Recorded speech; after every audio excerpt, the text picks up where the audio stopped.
El Silmarillion de J.R.R. Tolkien.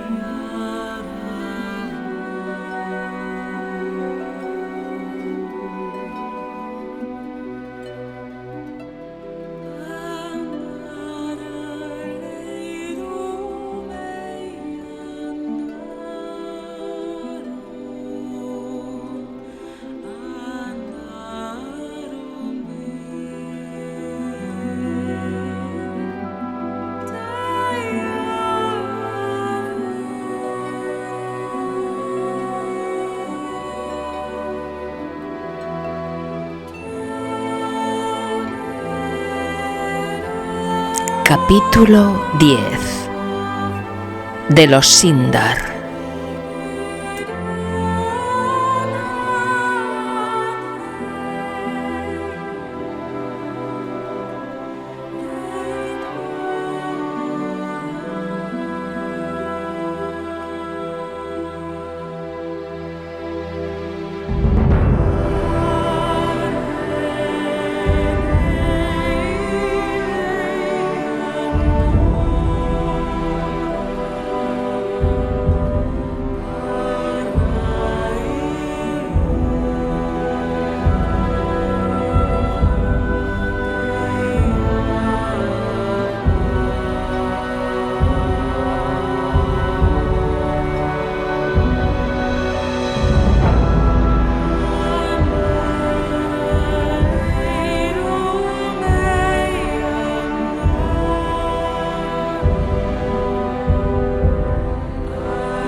Ahora bien, como ya se dijo, el poder de Elwë y Melian aumentó en la Tierra Media, y todos los elfos de Beleriand, desde los marineros de Círdan hasta los cazadores errantes de las montañas azules, más allá del río Helion, reconocían a Elwë como señor.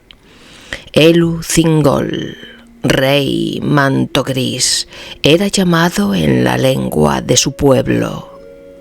A los elfos grises de Beleriand, iluminada por las estrellas, se los llamaba también los Sindar, y aunque eran Morikendi, bajo la égida de Thingol y por mediación de las enseñanzas de Melian, se convirtieron en los más hermosos, los más sabios y los más hábiles de todos los elfos de la Tierra Media, y al cabo de la primera edad del encadenamiento de Melkor, cuando en toda la tierra había paz y la gloria de Valinor había alcanzado su cenit, vino al mundo Lúthien, la única hija de Thingol y Melian.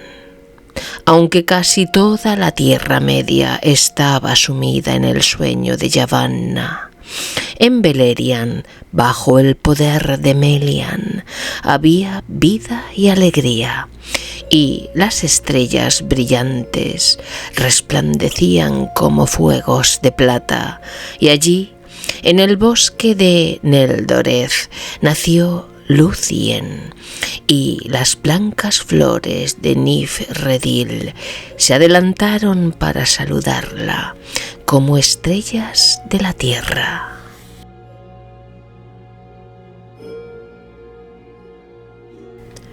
Sucedió durante la segunda edad del cautiverio de Melkor que los enanos llegaron sobre las montañas azules de Ered Luin a Beleriand.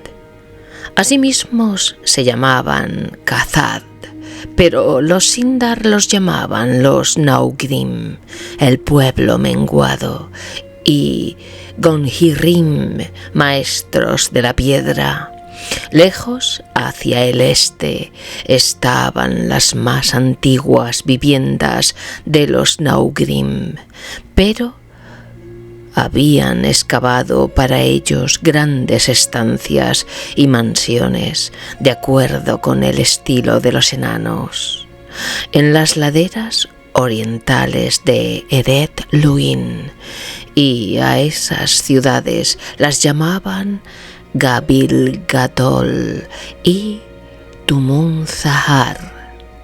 Al norte de la gran altura del monte Dolmed se levantaba Gabil Gadol, que los elfos traducían como Belegost.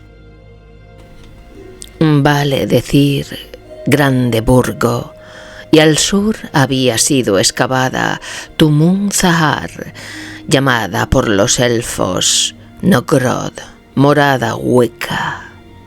La mayor de las mansiones de los enanos era Khazad Dum, la caverna de los enanos, Hat Hodrod, en lengua élfica, que luego en los días de oscuridad se llamó Moria.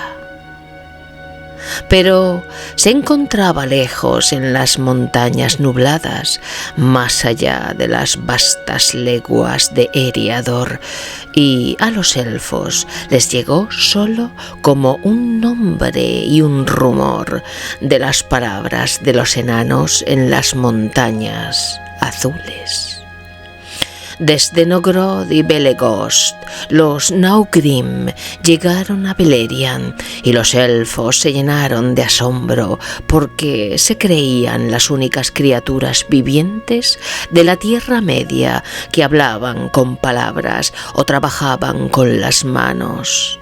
Y pensaban que todas las demás no eran sino pájaros y bestias, pero no alcanzaban a entender una palabra de la lengua de los Naugrim, que les sonaba engorrosa y desagradable, y pocos eran los Eldar que lograron dominarla. Pero los enanos aprendían deprisa, y en verdad estaban más dispuestos a aprender la lengua élfica que a enseñar la suya a los de otra estirpe.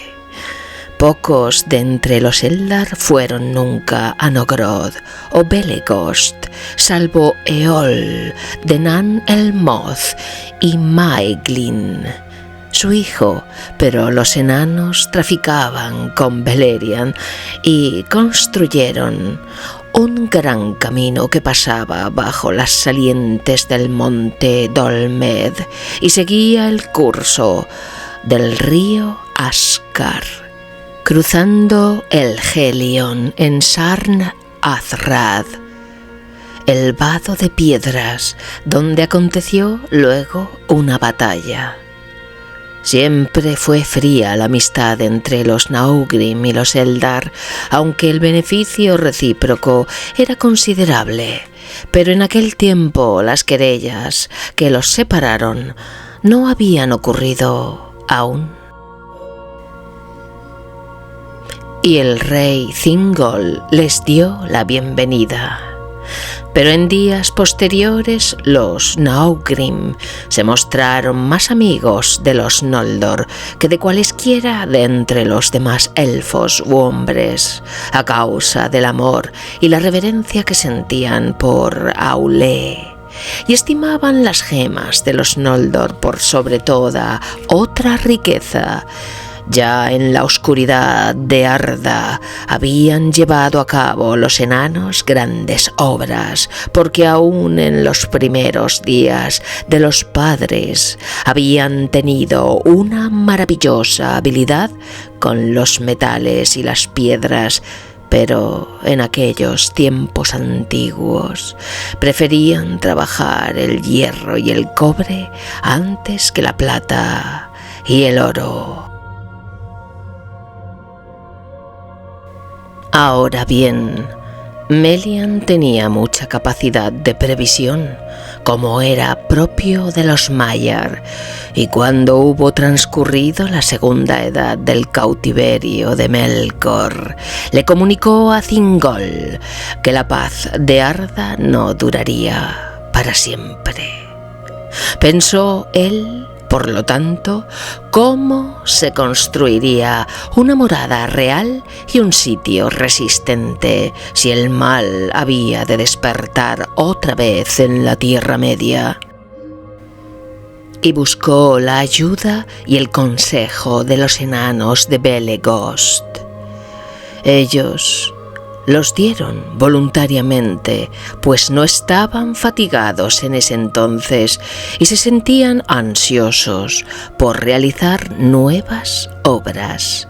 Y aunque los enanos siempre pedían un precio por todo cuanto hacían, fuera con deleite o con esfuerzo, en esa ocasión se dieron por pagados, porque Melian les enseñó mucho de lo que ellos querían aprender, y Thingol los recompensó con muchas bellas perlas. Estas se las había dado Círdan, pues se recogían en abundancia en los vados de la isla de Valar. Pero los Naugrim nunca habían visto nada semejante y las tuvieron en alta estima. Había una tan grande como un huevo de paloma y que brillaba como la luz de las estrellas en la espuma del mar. Ninfelos se la llamó, y el cabecilla de los enanos de Belegost la consideró más valiosa que una montaña de riqueza. Por lo tanto, los Naugrim trabajaron mucho y de buen grado para Thingol y le hicieron mansiones parecidas a las de ellos, profundamente excavadas en la tierra, donde corría el Esgalduin y dividía Neldoreth de región. Se levantaba en medio del bosque una colina rocosa y el río fluía debajo. Allí construyeron las puertas del palacio de Thingol y levantaron sobre el río un puente de piedra que era el único camino de acceso. Más allá de las puertas, unos pasajes anchos descendían a estancias y cámaras talladas en la roca viva, tantas y tan grandes que la morada fue llamada Menegroth, las 1000 cavernas. Pero los elfos también ayudaron en los trabajos, y elfos y enanos juntos, cada cual con su propia actividad, llevaron allí a cabo las visiones de Melian, imágenes de la maravilla y la belleza de Valinor más allá del mar. Los pilares de Menegroth habían sido tallados a semejanza de las hayas de Orome, tronco, rama y hoja, y estaban iluminados por linternas de oro. Los ruiseñores cantaban allí como en los jardines del Orien. Y había fuentes de plata y cuencos de mármol y suelos de piedras de múltiples colores. Figuras talladas de bestias y de pájaros corrían sobre los muros o trepaban por los pilares o atisbaban entre las ramas entrelazadas con muchas flores. Y mientras los años transcurrían, Melian y sus doncellas llenaron los recintos de cortinados tejidos en los que podían leerse los hechos de los Valar y muchas de las cosas sucedidas en Arda desde un comienzo y la sombra de las cosas que todavía habrían de ser. Esa fue la mansión más hermosa que haya tenido rey alguno al este del mar. Y cuando la construcción de Menegroth estuvo acabada y hubo paz en el reino de Thingol y Melian, los Naugrim siguieron viniendo de cuando en cuando desde las montañas y traficaban en el país, pero rara vez iban a las falas. A Beleriand no llegaban otros rumores o noticias del mundo de fuera. Pero mientras la tercera edad del cautiverio de Melkor se acercaba, los enanos se sintieron perturbados y acudieron al rey Thingol diciendo que los Valar no habían desarraigado por completo el mal del norte y que ahora el resto, multiplicado en la oscuridad, volvía nuevamente y merodeaba por todas partes. «Son bestias salvajes», dijeron, «en la tierra del este de las montañas, y vuestros antiguos parientes que habitan allí huyen de las llanuras a las colinas». Y antes de que mucho tiempo transcurriera, las malvadas criaturas llegaron aún a Beleriand por pasajes abiertos en las montañas o desde el sur a través de los bosques oscuros. Eran lobos o criaturas que tenían forma de lobos y otros seres salvajes de la sombra, y entre ellos estaban los orcos, que luego llevaron la ruina a Beleriand. Pero eran todavía pocos y precavidos, y se contentaban con olfatear los caminos de la tierra, esperando a que el Señor regresara. De dónde venían o qué eran, los elfos no lo sabían entonces y pensaban que quizá eran Avari, que se habían vuelto malvados y salvajes en el descampado. Conjetura no demasiado errada según se dice. Por lo tanto, Thingol pensó en hacerse de armas que antes no había necesitado, y al principio los Naugrim las forjaron para él, porque eran muy hábiles en estas labores, aunque ninguno de ellos sobrepasaba a los artesanos de Nogrod, de quienes Telchar el herrero era el de mayor renombre. Raza guerrera desde antaño, los Naugrim luchaban con fiereza contra quienquiera los dañara. Servidores de Melkor, Eldar, Avari o bestias salvajes, y también, y no pocas veces, contra los enanos de otras mansiones o señoríos.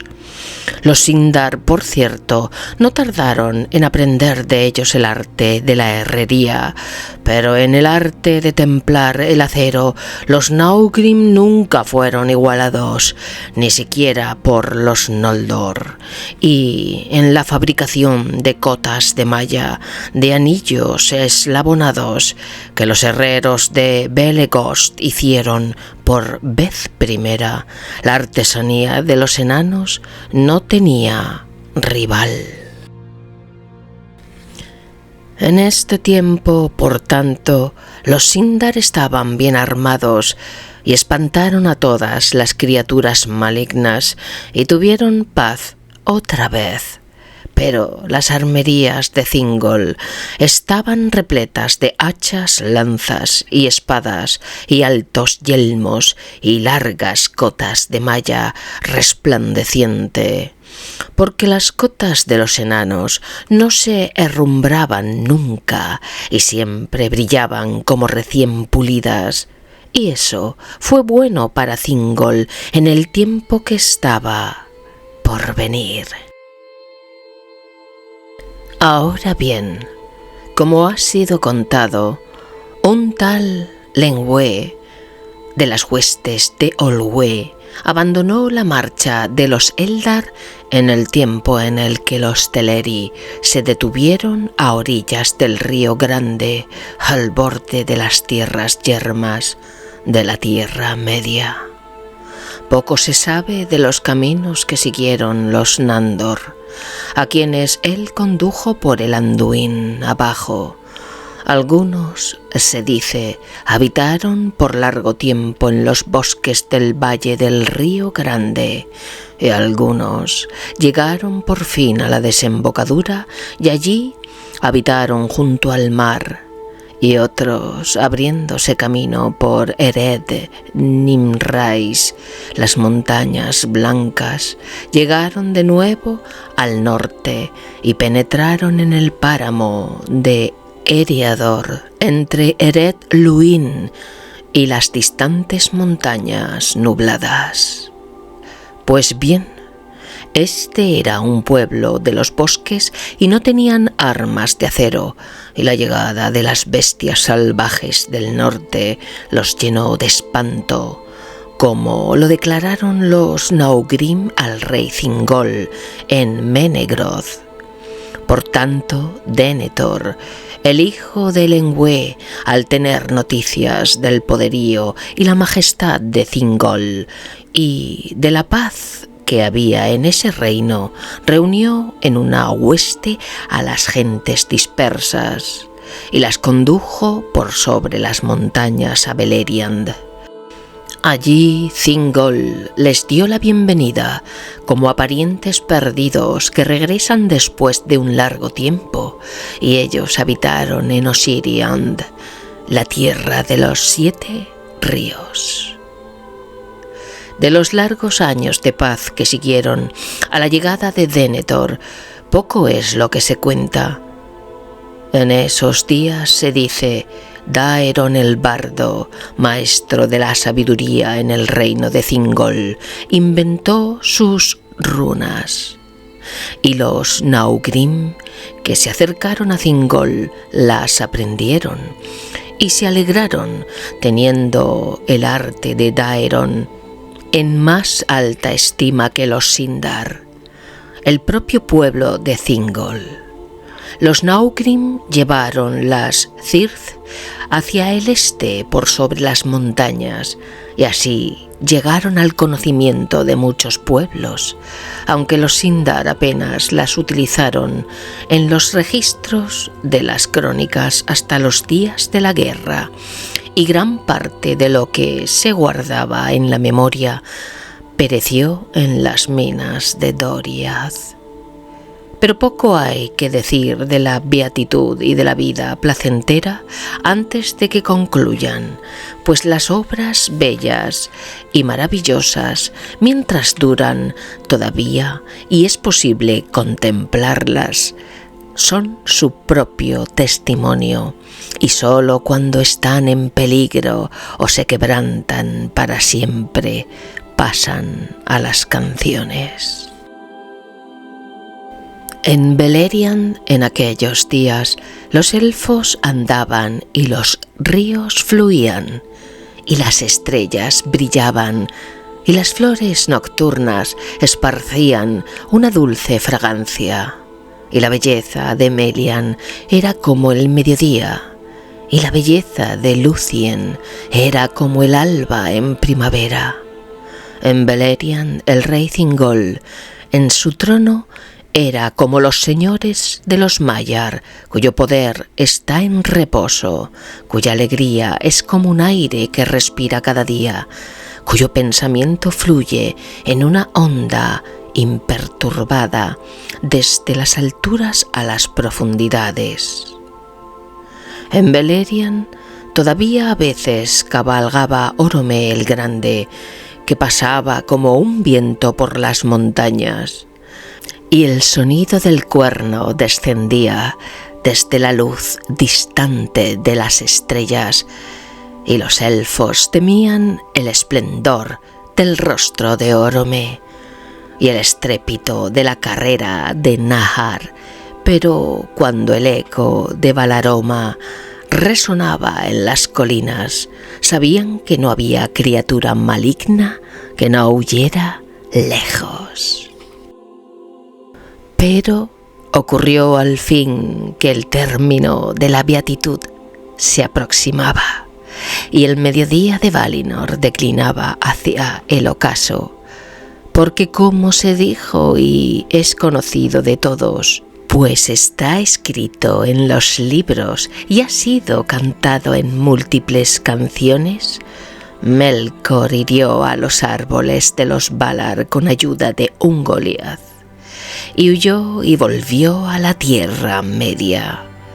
Lejos, al norte, ocurrió la disputa entre Morgoth y Ungoliath, pero el eco del gran grito de Morgoth resonó en todo Beleriand, y el pueblo se sobrecogió de miedo, porque aunque no sabían lo que presagiaba, creyeron oír al heraldo de la muerte.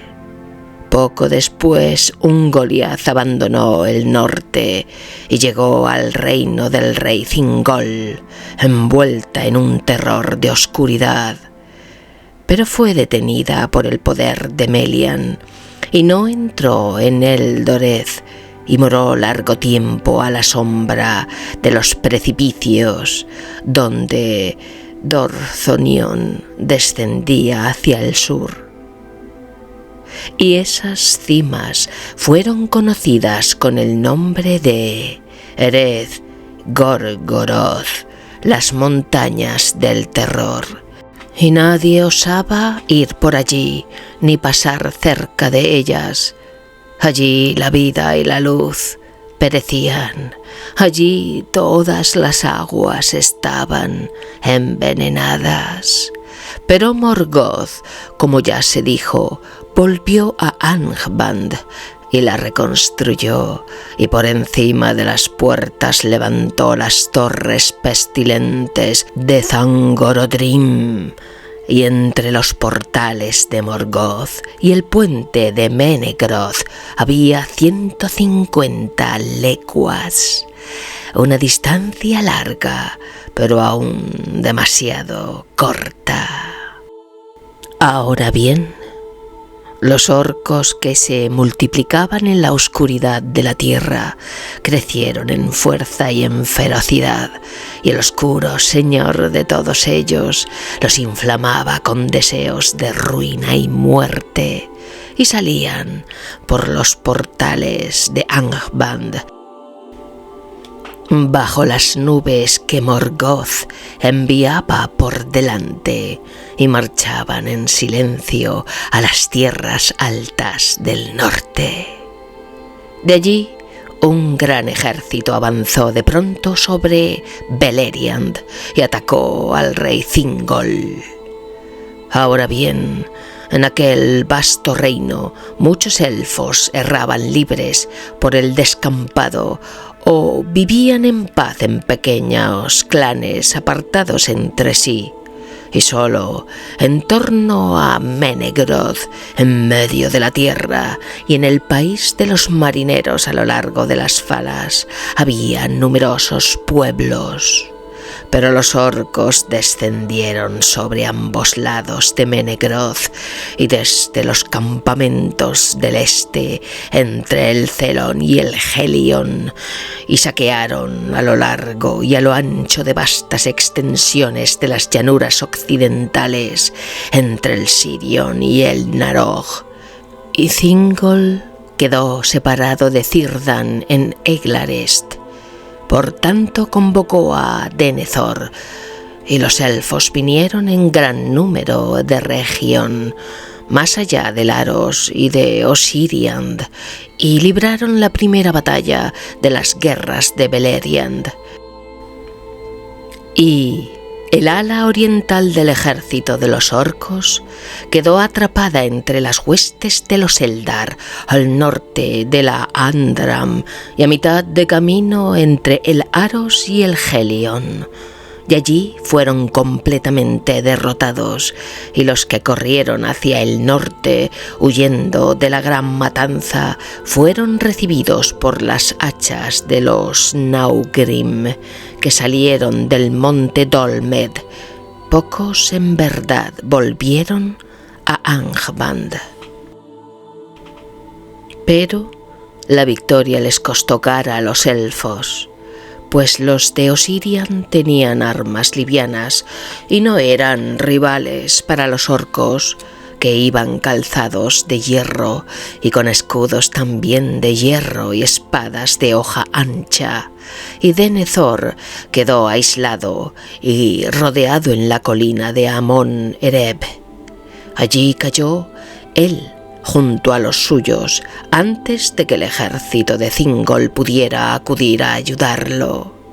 Aunque fue duramente vengado cuando Thingol llegó a la retaguardia de los orcos y sembró el campo de pilas de cadáveres, el pueblo de Denethor lo lloró siempre y no volvió a tener rey. Después de la batalla, algunos regresaron a Osiriand y las nuevas que allí llevaron llenaron de temor al resto del pueblo, de modo que ya no guerrearon abiertamente, sino que se atuvieron a la cautela y el secreto, y fueron llamados los Laikendi, los elfos verdes, pues llevaban vestiduras del color de las hojas. Pero muchos se encaminaron al norte y entraron en el reino guardado de Thingol, donde se mezclaron con el pueblo. Y cuando Thingol volvió a Menegroth, se enteró de que el ejército de los orcos había ganado la batalla del oeste y que había empujado a Círdan hasta el borde del mar. Por tanto, reunió a toda la gente de las fortalezas de Neldoreth y Region, y Melian desplegó su poder y cercó todo aquel dominio con un muro invisible de sombra y desconcierto. La cintura de Melian, que nadie en adelante pudo atravesar contra la voluntad de Melian o la voluntad del rey Thingol, a no ser que tuviera un poder más grande que el de Melian la Maya. Y esta tierra interior, que durante mucho tiempo se llamó Eglador, recibió después el nombre de Doriath, el reino guardado, la tierra de la cintura. Dentro de ella había aún una paz vigilante, pero fuera de allí había peligro y mucho miedo, y los sirvientes de Morgoth merodearon a su antojo, salvo en los puertos amurallados de las Falas. Pero acechaban nuevas noticias que nadie en la Tierra Media había previsto, ni Morgoth en los abismos, ni Melian en Menegroth, pues ninguna nueva llegaba de Aman, ni por medio de un mensajero, ni por medio de un espíritu, ni por una visión en un sueño, desde la muerte de los árboles. En ese mismo tiempo Feanor vino por el mar en las naves blancas de los Teleri y desembarcó en el estuario de Drengist, y allí, en Loscar, quemó las naves.